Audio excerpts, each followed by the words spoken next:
Às vezes a mensagem é: não pode de jeito nenhum. A palavra é emergencial. O que é emergencial? Não é duradouro, não é vitalício, não é aposentadoria. Lamento muita gente passando necessidade, mas a nossa capacidade de endividamento está no limite. Em outras, o governo sente a pressão e abre uma brecha, mas impondo condições. Quer criar o auxílio emergencial de novo? Tem que ter muito cuidado, pensa bastante. Porque se fizer isso, não pode ter aumento automático de verbas para a educação, para a segurança pública, porque a prioridade passou a ser absoluta, é uma guerra. No Congresso, prestes a trocar de comando, lideranças defendem que precisa voltar. Eu penso que ele foi providencial, o auxílio para a manutenção aquecida da economia. Ele cumpriu o seu papel ali no período da pandemia. Mas nós sabemos que ele conteve falhas. Eu tenho a impressão de que dentro do teto, com o orçamento aprovado, o mercado aceitaria entre 20 e 50 bilhões por um período máximo de 6 meses. Enquanto Brasília discute o futuro do benefício que, em plena pandemia, reduziu a pobreza no país, milhões de brasileiros atravessam o primeiro mês sem esse socorro e sem perspectivas. Dona Sandra Regina tem 63 anos e uma doença crônica. Ela é do grupo de risco para a Covid. Vivia da venda de doces em uma barraca e há quase um ano sem trabalhar, agora está sem dinheiro. Hoje a senhora depende da ajuda de outras pessoas para sobreviver? Para me sobreviver. Um prato de comida, um pão, um sabão, sempre alguém me dá. A fome já chegou.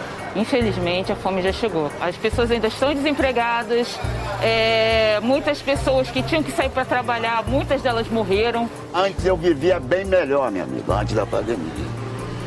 Aí parei de trabalhar sem condições, que eu trabalho, estacionamento é de faculdade, então tá parada a faculdade. Aí passei a receber do governo federal R$600.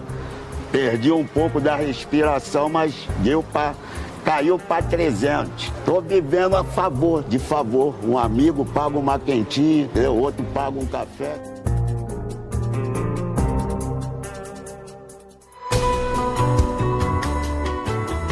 Da redação do G1, eu sou Renata Lopretti e o assunto hoje é o debate sobre a ressurreição do auxílio emergencial. No que deve dar essa disputa e com quais consequências para o país. 2 convidados neste episódio: Ribamar Oliveira, colunista e repórter do jornal Valor Econômico, e Cecília Machado, professora da Escola Brasileira de Economia e Finanças da Fundação Getúlio Vargas. Quinta-feira, 28 de janeiro. Ribamar, você pode mapear para nós quais são as pressões em Brasília pela volta do auxílio emergencial? Uma situação em que você tem os 2 principais candidatos às mesas, à presidência do Senado e à presidência da Câmara, estão defendendo o auxílio emergencial, o retorno do auxílio emergencial, né, a renovação. E, evidentemente, que eles estão expressando a vontade dos eleitores deles, que são seus colegas, tanto de senadores quanto de deputados. E dentro do próprio governo também há muita gente, muitos ministros, que acham que o auxílio não deveria, nesse momento, ter acabado, né? Antes que a pandemia tivesse mais amainado, né? A pandemia, na verdade, recrudesceu, né? De uma forma muito forte. O Brasil ultrapassou a marca dos 220 mil depois de registrar 1.319 mortes nas últimas 24 horas. Já são, portanto, 220.237 vítimas. Agora, vamos nos concentrar um pouco no ministro da Economia, Paulo Guedes. De meados do ano passado para cá, o discurso dele sobre ressuscitar o auxílio variou de ocasião para ocasião. Às vezes veio uma negativa peremptória, mais recentemente ele até admite, mas diz que isso criaria impactos terríveis ou que só poderia ser feito à custa de muitos outros cortes, de muitos outros bloqueios. Você pode detalhar para nós o que o Paulo Guedes pensa e o que ele quer a esse respeito? Ele fez uma live ontem, né, em que ele usou uma expressão muito É uma questão diferente. Na verdade, ele falou que o auxílio emergencial poderia ser renovado em caso de estado de guerra, como no ano passado. No ano passado nós não tivemos estado de guerra, nós tivemos uma situação de calamidade pública. Você não pode ficar gritando guerra toda hora. Nós temos que ter muito cuidado, porque se apertar o botão ali, vai ter que travar o resto todo. O que, na verdade, Renato, a equipe econômica é contra a concessão do auxílio emergencial neste momento. Eles acham o seguinte: isso aí pode piorar as expectativas do mercado sobre a sustentabilidade das contas públicas brasileiras. E, com isso, você tem um impacto forte na inflação. O Banco Central vai ter que agir, o Banco Central vai ter que elevar juros, essa coisa toda. Então, eles acham que, embora aparentemente o auxílio possa melhorar a popularidade do presidente, no médio e longo prazo, com a piora do cenário, do quadro fiscal, das expectativas e da inflação, a longo prazo, a médio e longo prazo, você vai ter problemas e a inflação vai penalizar justamente os mais pobres, né, os mais carentes. E a popularidade do presidente lá na frente se reverte. E o que você acha que o ministro quer dizer com situação de guerra, já que essa expressão chamou a tua atenção? Bom, o que ele quis dizer é o seguinte, palavras dele, né, numa situação de guerra, você cuida do exército, das armas, do armamento, você direciona todo o esforço da nação para a guerra. Se você está em guerra, não tem medalha, distribuição de medalha antes da guerra acabar, ou seja, não pode ter aumento de salário enquanto não acabar, passa 1, 2 anos depois da guerra. Você tem que pagar pelo custo da guerra, você não pode empurrar isso para as futuras gerações. Então você tem que cortar outras coisas. Você tem que reduzir as despesas de outros tipos de despesas para poder manter, para você dar essa renda que as pessoas que estão numa situação realmente de completa, né, não tem como se sustentar, eles precisam. Daí ele voltou a falar nos famosos 3D dele, né? Desindexação, desvinculação e desobrigação. Ele fala desindexação, mas as pessoas têm dificuldade de entender o que ele quer dizer com isso. Desindexação é você não corrigir salário mínimo, por exemplo. Não corrigir os benefícios previdenciários. Você percebe? Não corrigir as despesas pela inflação passada. Isso é desindexação. E isso tem um custo político. Quer dizer, ele tentou fazer isso já 2 vezes. E nas 2 vezes o presidente Jair Bolsonaro não aceitou, não topou. E é evidente que você sabe, tanto quanto eu, a dificuldade política que isso vai ter para você aprovar isso no Congresso. Nós ainda vamos falar do presidente Jair Bolsonaro, mas antes eu quero ir para quem pensa bem diferente do ministro Paulo Guedes. Nesse Congresso majoritariamente favorável ao auxílio, como você nos explicou, quais são as principais ideias em discussão para viabilizá-lo? Então, é engraçado, né? Eles não querem dar a fórmula. Ele diz, não, isso aí não é atribuição nossa dizer como vai ser feito. É o governo que tem que fazer. É o presidente Bolsonaro que tem que dizer o que tem que cortar para viabilizar o auxílio. Olha, na verdade é muito difícil, viu, Renata, porque você sabe que o orçamento desse ano, aliás, não foi nem aprovado, não foi aprovado porque é muito difícil de fechá-lo dentro do teto de gasto. Então, o salário mínimo vai subir muito mais do que o governo imaginou inicialmente. O governo estimou que o salário mínimo ia subir 2,9%, subiu foi 5,45%. Quem ganha um salário mínimo passa a receber R$ 1.101 e o teto dos benefícios sobe para R$ 6.433. Por que o salário mínimo é importante? Porque as despesas previdenciárias, os benefícios previdenciários e assistenciais o piso deles é o salário mínimo. Então, se sobe o salário mínimo, essa despesa também sobe. E o INPC também. A INPC foi muito mais alto. O orçamento, ele não tem espaço. Ele não tem gordura. Pelo contrário, vai ter que ser cortado coisas para acomodar a despesa já existente. Então, ele não cabe no orçamento. Numa reunião virtual com empresários do setor financeiro, o presidente Jair Bolsonaro reafirmou o compromisso do governo com o teto de gastos.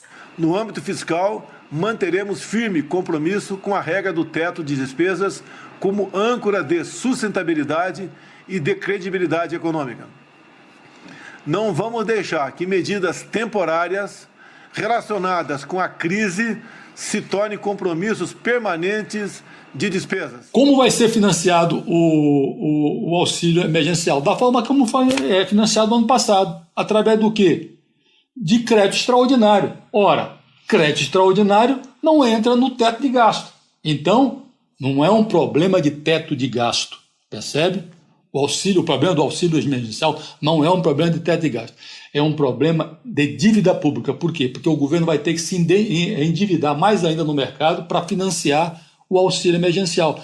E o governo acha que a dívida já explodiu no ano passado. A dívida pública do Brasil passou dos 90% do produto interno bruto, PIB. Essa disparada na dívida é resultado dos gastos com a pandemia e da queda da atividade econômica. Um dos efeitos de ter dívida nesse nível é que o governo precisa cortar investimentos e se endividar mais para pagar juros. Ribamar, por que é que quase ao mesmo tempo em que a gente assiste a essa discussão sobre como e se ressuscitar o auxílio, a gente volta a ouvir também bastante em Brasília uma outra conversa sobre emplacar, desta vez, a nova CPMF? O problema da CPMF, na cabeça do ministro Paulo Guedes, pelo que a gente pode deduzir das afirmações dele, é que ele está pensando no emprego lá na frente.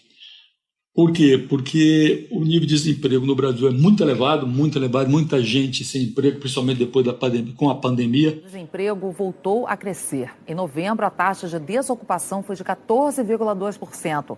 14 milhões de pessoas estavam em busca de um trabalho. É um recorde na pandemia. Então, o que ele quer? Ele quer desonerar a folha de pagamento, a folha de salário das empresas, né? Então ele queria trocar essa contribuição patronal, não ela toda, talvez ela não toda, mas pelo menos uma parte dela significativa, por um outro tributo. E seria a CPMF, na cabeça do ministro Paulo Guedes. Ele insiste nisso desde o primeiro momento. E tem ambiente para isso agora? O ambiente mudou? O candidato do governo à presidência da Câmara, o Arthur Lira, ele deu declarações aí dizendo que não é o momento. Quem é que está melhor posicionado para ganhar esta queda de braço sobre ressuscitar ou não o auxílio? O Congresso e as forças dentro do governo que são favoráveis a ele ou a equipe econômica? Se essa situação permanecer, se prolongar, eu acho que vai ser inevitável, sabe?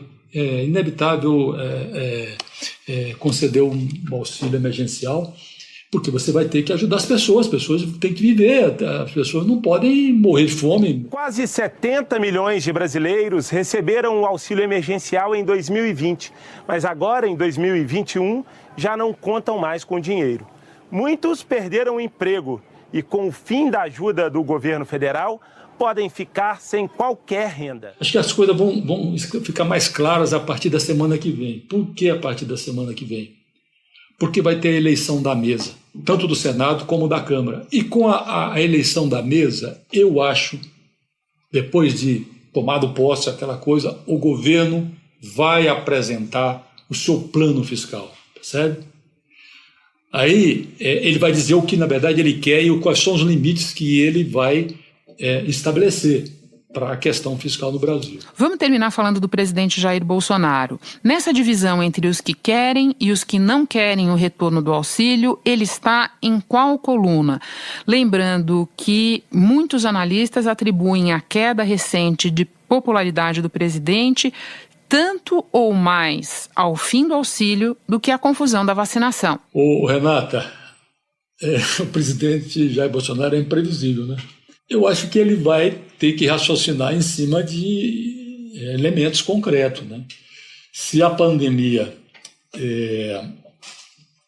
permanecer, se esse nível de contaminação, de mortes permanecer, eu acho que é muito provável que ele também vá na direção do auxílio emergencial. Não acredito que seja diferente.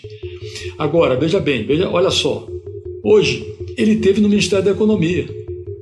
Sabe para quê? Para conversar com o ministro Guedes para uma saída para não aumentar, na verdade, não aumentar o preço do diesel. Olha só. E, ao mesmo tempo, ele pediu medidas que salvem os bares e restaurantes, citando inclusive a situação de São Paulo e de Minas Gerais, de Belo Horizonte, Minas Gerais não, de Belo Horizonte, que estão fechando os bares e restaurantes depois de uma certa hora da noite. Então ele está querendo evitar uma greve de caminhoneiros e tentar salvar bares e restaurantes. Então, quer dizer, e por que tudo isso? Porque a pandemia está piorando. Ela está uma segunda onda. Então, quer dizer, isso tem reflexo na atividade econômica. As pessoas ficam com medo. E o que vai salvar essa situação? A vacina. E o problema da vacina não tem vacina. Então, se nós concentrarmos nos próximos 2 meses, focalizarmos a vacinação em massa nesse segmento específico, pronto, a coisa desce, está controlada e o Brasil segue a vida normal. Se não for o caso, ou porque a vacinação não está andando, ou porque as mortes continuam acima de 1.000, etc., já existe o protocolo da crise. Basta colocar na PEC do Pacto Federativo algo chamado cláusula de calamidade pública, que é um caso agudo de emergência fiscal. Ele já está atuando em cima de uma nova realidade, que não era de 2 semanas atrás, de um mês atrás. Em que qual era a perspectiva? Que a atividade estava voltando com grande intensidade, com grande rapidez, não é isso? E então esses 2 movimentos dele hoje já mostram que a situação é um pouco mais delicada. Ribamar, eu agora vou conversar com a economista Cecília Machado, mas antes me despeço de você. Muito obrigada pelas informações, um prazer te receber no assunto. Bom trabalho. Obrigado, Renato, um prazer também.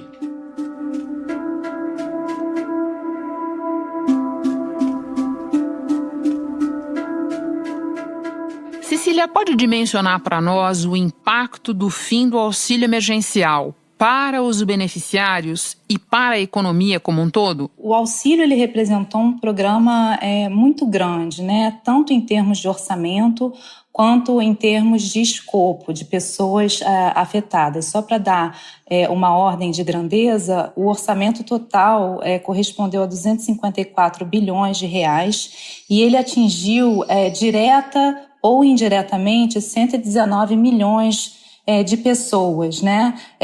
Sendo beneficiários diretos ou parte da família que recebeu um auxílio, né? Dos quais 20 milhões de beneficiários diretos eram do Bolsa, 10 milhões eram do cadastro único e 38 milhões foram novos cadastros, né? Os chamados informais, né? E o auxílio já foi mensurado, né? Que ele trouxe um impacto muito grande na economia durante a pandemia. Tanto para a redução da pobreza, né? Então alguns indicadores de pobreza e de desigualdade mostraram melhoras no seu desempenho, apesar da gente estar atravessando uma grande crise econômica, né, no Brasil e no mundo, como também em algumas cidades pequenas a gente viu melhoras no mercado de trabalho. Então ele não só sustentou as famílias, o consumo das famílias, mas em algumas situações, em alguns casos, ele inclusive representou uma melhora da situação anterior, né? Cecília, é consenso que o auxílio está fazendo muita falta para milhões de famílias que dependiam dele. A discussão é mais em que cenário a volta do auxílio se torna imprescindível. No teu entender, é o cenário atual ou as coisas precisariam piorar mais, digamos assim? Na verdade, a gente tem um cenário que ele é recheado de muita incerteza. E esse é o ingrediente principal para a gente pensar numa possível extensão do auxílio. A gente sabe que a vacina está aí, né? Mas a gente ainda não está vendo uma vacinação rápida e a produção da vacina também, né? A gente tem as incertezas com relação aos insumos. Então, é bastante claro que a crise, né, ou que a pandemia, o isolamento social, ela tem data para acabar, a gente só não sabe que data é essa exatamente, né? Existe um benefício da gente prorrogar o auxílio por 2 questões importantes. Primeiro, porque o auxílio ele é responsável pela segurança alimentar de muitas famílias. A pesquisa do Datafolha aponta que o auxílio emergencial dado pelo governo federal é a única renda de 36% dos entrevistados que já receberam alguma parcela do benefício. Depois da redução do auxílio emergencial pela metade, 75% dos beneficiários responderam que reduziram a compra de alimentos. 65% diminuíram a compra de remédios. 57% diminuíram o consumo de água, luz e gás. E segundo, é que se essa realmente é uma crise temporária, o que tudo indica que está sendo, né, existem benefícios da gente manter as relações de emprego, né, tanto os investimentos que as empresas fazem nos trabalhadores, quanto os trabalhadores nas empresas. Então, se essa crise é temporária, existem benefícios para a gente continuar sustentando a economia. A grande questão é que com qual orçamento, né? A gente sabe que o orçamento foi muito grande e a gente tem uma questão fiscal, uma discussão, né, do orçamento que é bastante importante também. No ano passado foram gastos 30 bilhões de reais com Bolsa Família, esse ano a previsão é de pouco mais de 35 bilhões. O auxílio emergencial no ano passado custou 231 bilhões, isto é, quase 7 vezes o que está previsto para o Bolsa Família deste ano. Onde que você vai arrumar esses 231 bilhões de reais ou algo parecido com isso?